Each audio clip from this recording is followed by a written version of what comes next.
اور چوری ختم ہونے میں ہی نہیں آ رہی. یہاں سعید کا کیس ہے مثال کے طور پہ، میں یہ PS119 کراچی کا کیس ہے، یہ میں اس کی آپ کو مثال دینا چاہتا ہوں. واضح طور کے اوپر لکھا ہوا ہے کہ یہ چوری شدہ الیکشن ہے اور چوری شدہ سعید والا اور باقی سب کا مینڈیٹ ہے. اس لیے کہ کاغذات آج میں نے تقریباً 45 منٹ ظہیر عباس کھوکھر اس کے کیس کو میں نے پلیڈ کیا اور میں نے کہا میں آپ کو فراڈ بتاتا ہوں. ایک ایک حلقے میں وہ جو تارڑ صاحب ہیں انہوں نے تڑ کر کے دھاندلی کی ہے، اور جہاں ووٹ میرا 500 ہے، 514 اس میں سے 500 کاٹ دیا گیا اور 14 رہ گیا، اور جو دوسری طرف جس کے ووٹ 14 تھے اس کو 1450 کیا گیا. اس طرز کی اور اس لیول کی جو تیمور آ جائیں آپ جگہ دھاندلی کی گئی ہے. ابھی تیمور ملتان سے آئے ہیں، 107 ووٹ کا فرق ہے، 104 ووٹ کا ان کا فرق ہے. اور الیکشن کمیشن میں جو پچھلی تاریخ تھی میں بھی ان کے ساتھ کھڑا تھا. آج کی تاریخ دی گئی تھی لیکن آج کیس فکس نہیں کیا گیا. الیکشن کمیشن کو میں نے آج اندر بھی درخواست کی ہے، باہر یہاں سے بھی درخواست کرتا ہوں کہ پاکستان کے اس نظام کو توڑنے میں سہولت کاری کوئی نہ کرے. یہ نظام ہے جس میں لوگوں کی رائے ہوگی، چند لوگوں کی رائے نہیں ہوگی، جس میں ووٹرز کی رائے ہوگی. آپ لائے تھے دھاندلی کی جب آپ نے امریکہ کے سائفر کے بعد آپ نے دھاندلی کر کے اسی شخص کو بٹھایا تھا. بٹھاتے ہی آپ نے کہا مبارک کو ڈالر 100 روپے کا ہو گیا، مبارک کو اکانومی بحال ہو گئی. بیڑا غرق کر دیا انہوں نے پاکستان کا 22 ماہ میں.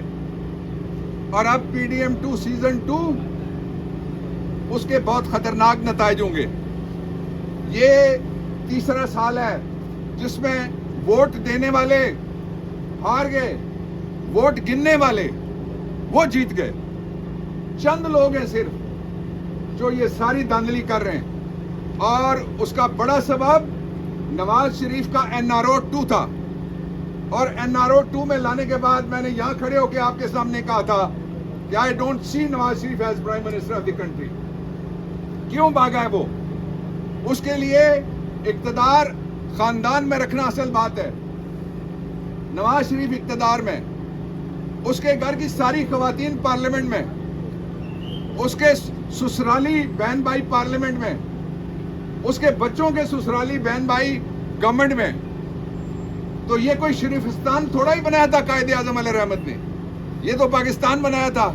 اور انہوں نے کہا تھا یہ ڈیموکریسی ہے، اس کو انہوں نے جمہوریہ کہا تھا. لیکن ضیاء الحق کے دور میں جو نرسری بنائی گئی تھی، اس نرسری میں سے زہراب زہریلی جڑی بوٹیاں آج بھی اقتدار کے اندر جڑیں پھیلائے بیٹھی ہیں. پاکستان کے لوگوں نے اپنا فیصلہ جاری کر دیا ہے.